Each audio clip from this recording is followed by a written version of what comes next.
ఒక చిన్న గ్రామంలో రాము అనే బాలుడు ఉండేవాడు. అతనికి చదువుపై ఎంతో ఆసక్తి ఉండేది.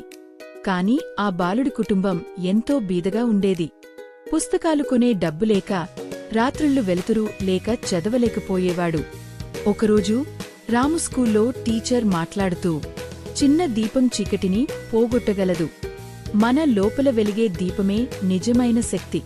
ఈ మాటలు రాము మనసులో నిలిచిపోయాయి. ఆ రోజు రాత్రి తండ్రి పనిచేసే డబ్బులతో తీసుకొచ్చిన కొబ్బరి చిప్పలో నూనె పోసి చిన్న కొవ్వొత్తిని వెలిగించాడు. ఆ చిన్న వెలుతురులో రాము రాత్రిపూట చదువుకోవడం మొదలుపెట్టాడు.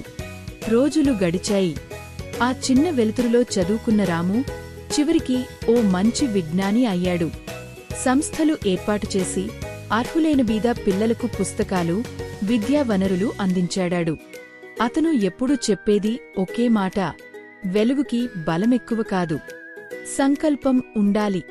కథలో సందేశం: మన వద్ద పెద్ద అవకాశాలు లేకపోయినా చిన్న ప్రయత్నాలు కూడా జీవితాన్ని వెలిగించగలవు. మనలోని దీపాన్ని ఎప్పుడూ నమ్మాలి.